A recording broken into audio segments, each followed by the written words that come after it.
Hey there, Dave. Guess what? We are officially live for episode 63 of the Almost Daily Show. And the crowd goes wild. Or at least we go wild. We always go wild. Yeah. And We hopefully are officially out of control. it's true. If you're at home listening to this or watching this, just do the wave for us. Do something. Pop up a little like or a heart. Let us know that you actually care about what we're saying. And if you don't, that's cool too, because we still care. That's right. Yeah. We always care. We want to build that culture of caring in people. All right, here we go. Share now, public. If you're on with us, make sure you like the broadcast and share it with your friends. Yeah. Share the Mo wealth. sharing, Mo better, I always say. Always Mo better. Mo happy, Mo living, Right. Bo show. So I was just in a meeting explaining marketing, and brought up kind of a good thought is for Chan and I to get back to basics. Right? How do you get your marketing kickstarted, and what's important with it? And so I think today's gonna be a good one. A little fireside chat. Well, getting So we want to basics. talk to you guys about one of the biggest questions we get is, how do you even start? What do you even do? How do you build this up? How do you make it happen? And if you're not working like directly with us on something, it's a process you have to systematize and organize yourself. And it's not really that hard. The hardest part is just being confident enough in yourself to know that what you're doing is right. And the beginnings to starting the strategy is just understanding and building out who your business is and who your culture is, who you want to speak to, and what each one of your staff members are good at and comfortable with. Then once you organize what they're good at and what they're comfortable with, you have your understanding of what your why is and your vision. Then you start to have each individual person produce a specified piece of content organized around what they're specifically good at. Then once they're actually producing that content, now you have the first phase of the system organized. You have people seeing you for who you are and who your business is and who your brand is. And that's really going to be the catalyst to showcasing why you're different in comparison to any other business. Yeah. So when you're looking at, say, Facebook ads, so if I want to do marketing, Chan and Dave, can you put together a Facebook ad for me so I can get clients? So the answer is yes, we can. So if anyone wants to break out their wallet and pay us to put together Facebook ads, shoot it our way. But at the end of the day, it's the last step. It's the last step in your overall strategy. There's two steps before it. And, the cold lead game is a crappy game to be playing, especially in a service-based business. And if you don't set it up, you want to set it up so it actually works well for you. And if you don't set it up, you're spending a bunch of money for cold leads, and it's actually not really, that doesn't line up with what you do for a service. You're in this relationship business, community building, changing lives. And then you do these cold leads that have nothing to do with that, right? You're just trying to trick people to come in your door, get the leads so you can convince them to, come use your service. Yeah, and you can really only, when you think about marketing, you can really only trick people once and then maybe twice. And then the third time, they're pretty wised up to what you're doing and they're not going to participate in it. And then you ruin your chances of doing it moving forward. And if you do that, you constantly have to reinvent yourself and figure out new ways to trick people. And that's why marketers always ruin everything. So we have to get away from how can I trick people into doing things right now and out of the mindset of, what's my cost per click? How do I get people to fill out the form? What's my language need to be? What it really comes down to is understanding what the people who are paying attention to you want, understanding what you have available to give, and then displaying that information in a way to where they're excited about it. And that's why we talk about the 3 pillars of great content: motivate people or inspire people, educate people, and make people laugh. And if you can, make combinations of all these things. And that's the key. Make them separate or combine them all. And then you have an organized beginning-based system to have people push information out. Yeah. And so the fastest way to grow a business, especially the businesses we work with, which are all community driven, all relationship driven, and it's all about, delivering this service that changes lives. And so the fastest way to grow is bring a friend, right? Is the referral. And when you're building your marketing, it's not about trying to get random people to come join your community, right? So your content should be built around the people and the personalities. It's kind of all builds, right? The people and the personalities creates the story that you're trying to tell, which is your culture, which ultimately becomes your brand. And when you're focused on that, think of it like you're trying to create content and feature your community and talk to your community. And really it's just, be like a window in to see your community and what they're all about and what they're doing. Then you can take that's your content. Then share that with old clients, new clients, potential clients, with the rest of the world.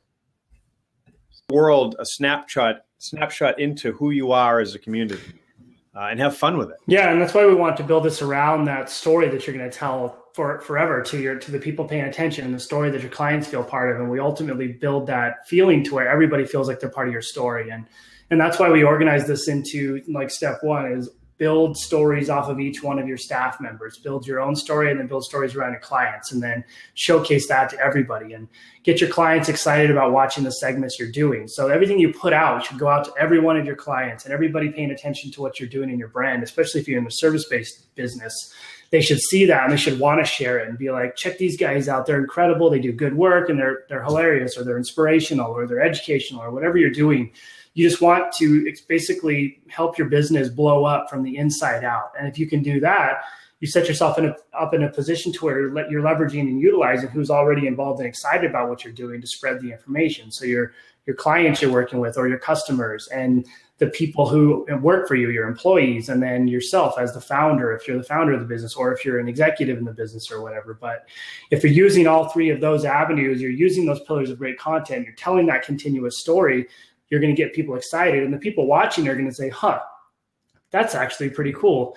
I really like them. I like what they put out. I like who they are, and I really feel connected to them. So those are the guys I'm going to go to if I ever need this service. And you have to get out of the mindset of how can I convert them tomorrow or today, and get into the mindset of when they're ready to convert, they're going to come see me. And that's what we're ultimately building up. And what happens is they'll watch you on all this content. They'll pay attention to all your information. Then when they're ready, they'll actually Google you. And then Google always wins because that's where they make their final decision after paying attention.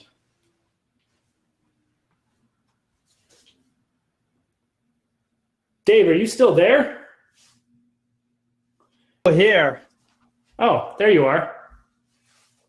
Am I back? Your face isn't here, but I can hear your voice. Not good. This might be the Zencaster again. What's going on with your thing? You know what's going on with my thing. Well, I can hear your voice. Your internet's been a little... You can hear my voice, you just can't see. Well, yeah, you've been pretty choppy anyway. You freeze about every 20 seconds. Huh. That's interesting. It might be the Zencaster. So if you can still hear me, just to kind of chime in on that, then ultimately when you're talking to your client base and you create this, then you want to create your target audience around your existing client base, the people that are actually using your service. So right? We narrow that down, and then you need your boosting strategy. So you have your content, boost that content to the type of audience that you want. And then when you run ads, you run them to that audience. And then ultimately, you're getting warm leads in the door, which is a whole different game. And so it's the last thing. So instead of spending the money on ads, spend the money on having a better content strategy, boosting that strategy. And then the last thing, if you need it, is actually running ads at that. And the ads aren't random ads. Those are more call to actions, right? These are the people that are consuming your content. They like what you're doing. They're a good fit. And then you're saying, what's up, Chan? You want to come hang out with me and be a part of my community? Right? Here's your opportunity. Yeah, and what it comes down to when you get your content rolling out and you get the information being pushed out, what you're essentially going to do is set up. You can do it one of two ways. You can set it up as an audience that's specifically local to your business if you're a local business, or you can use sort of a lookalike audience off your customer list. And then you can take that and you can promote your content to that audience. And you have to do that for a little bit of time so they can get comfortable with you and learn who you are and understand what you're doing. A lot of people think you just create a lookalike audience and it puts this magical thing out there where everybody's just automatically going to opt in, but it doesn't really. A lookalike audience might be similar to who you're using, but the power is in telling the story and getting that audience exposed to the story and getting that audience narrowed down to people who are watching a good chunk of your videos or who are driving to your blog and actually reading the thing. But that's the key. We need to nurture these people. Then when we're ready to throw a call to action out, maybe each month we update that audience with people who consumed like 25 or 50% of the video or 75% of the video. And if you continuously update that, you're continuously building that audience of people who are actually engaging with and consuming your content. And that's also going to probably end up going to your members, and they're going to see it because they're going to consume it, and then they'll share it. Your coaches will share it. And it's how you ultimately create a sort of virality around your content as well. And a lot of people we work with think this needs to be like step one immediately, but this needs to be step two. And this needs to be like 30 days after you start, because we really need to build that base. And we really need to build that consistency before we want to start throwing out things that are going to get people like excited or get people to actually convert over. So don't think you don't just create a lookalike and it's magically this new thing that's going to work. It has to be organized in the step-by-step process. Yeah. And I think people get caught up where, like you were just saying, the long-term game there. Just doing this correctly, and you're pushing your content and creating content. You then have to go interact with it, right? You can't just push content and think it's gonna just take care of everything. You have to go out into the world and interact with the people that are interacting with your content. And then once you do that, this is where it comes down to like with ads in general, like what's working for your ads is based on content. It's based on that storyline and having it work for you, and people feeling connected to it. And that's the ultimate thing is you can't just skip all that. You have to connect your audience. You have to interact with the audience, and ultimately then you win. Yeah, that's the key. And it's so difficult in the service industry, I say, especially in gyms, to get your head wrapped around the fact that we need to take time to do this. Everybody's super focused on how can I get leads right now. And it's because we're in this industry where people don't understand. Not everybody gets into it to be good at business. They get into it for a passion. And then they realize the passion has to be extended into the business. And so one of the big problems that we see is getting it comfortable and okay with wrapping your head around the fact that we need to wait a little bit before we push into a good lead generation strategy or a good strategy to get people to convert, because it takes time. People don't just want to see you tomorrow. And if you get those kind of people, those are going to be the ones who are in and out, and you don't want to be a revolving door in your business. And that's why we have such a problem with that. We want to make sure that what we set up right now is going to be sustainable and successful 12 months from now. We want to make sure that flow of leads isn't going to be like 100 in a month or anything, but it's going to be a consistent, predictable flow that allows you to grow and allows you to retain and keep your current clients. And I guess the last step, once you get this whole thing organized and you're promoting and everything, you start building an email list and you start getting people on that list. And from there, we start organizing our buyer's journey in there. And so how do we interact with people off of social media? How do we get people from the email list, drive them back to social, drive them back to your website? How do we engage with your clients on there? How do we remind your clients and your staff to actually do the things they need to do? And so how do we organize that system in a way to where it's going to be a continuous evolution in your business, to where it starts off with a simple journey and then it moves into this complex task management solution? And we picked that as number 3 because that's the piece that usually, if you pick that like a lead nurturing or a task management solution as number 1, that's going to be the piece that's going to fail you, because you need that to be the last one when you already have traffic driving to it and you already have people coming to it and you already have people excited about what you're doing. Then you can start nurturing them. Then you can start assigning tasks and making sure your coaches and people are completing things, and you're educating your clients along the way. And every decision they make, they get some information based around. And that's when we can start doing that stuff.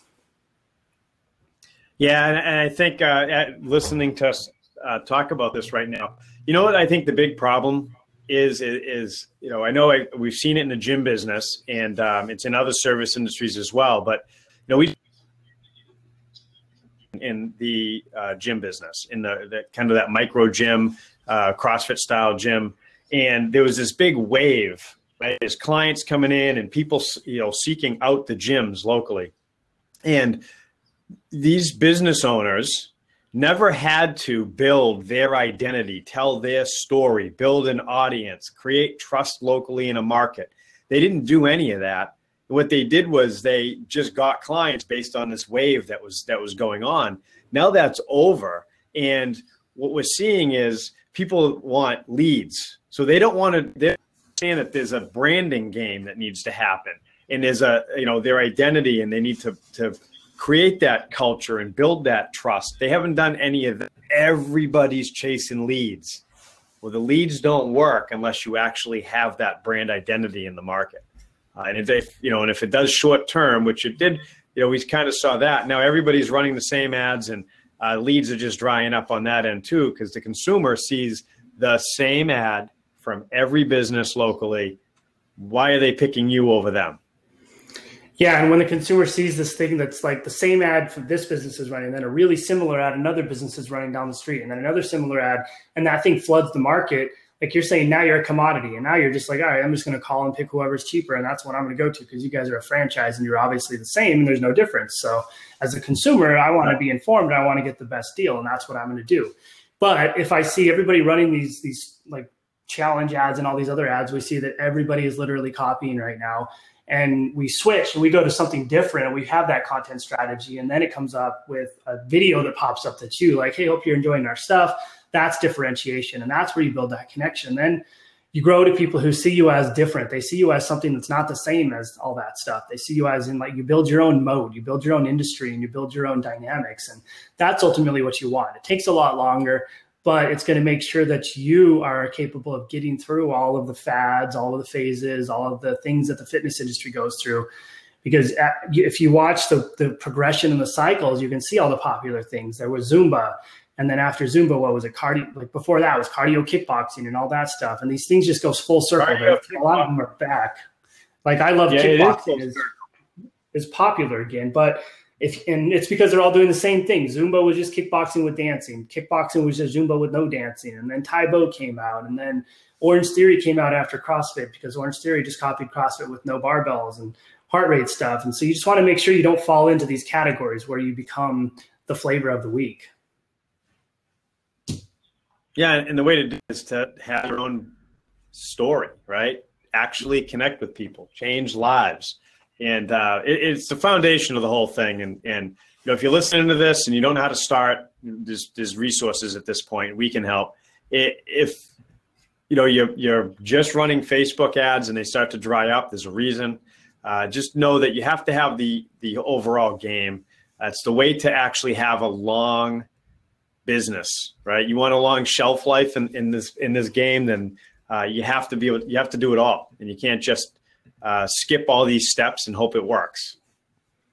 Yeah, exactly. Follow the steps. Make sure you understand that this is a long-term thing. If you're not ready for that and not ready to commit to it, then you just have to keep doing what you're doing. But hopefully we can convince people to move in to create this identity and hopefully make your business successful long-term.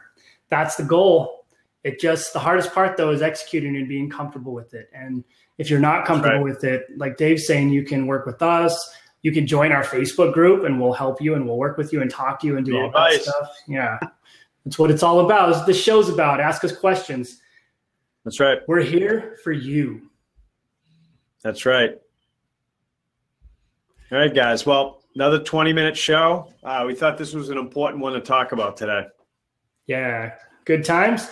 Until next time, we'll see you guys tomorrow, maybe. See ya.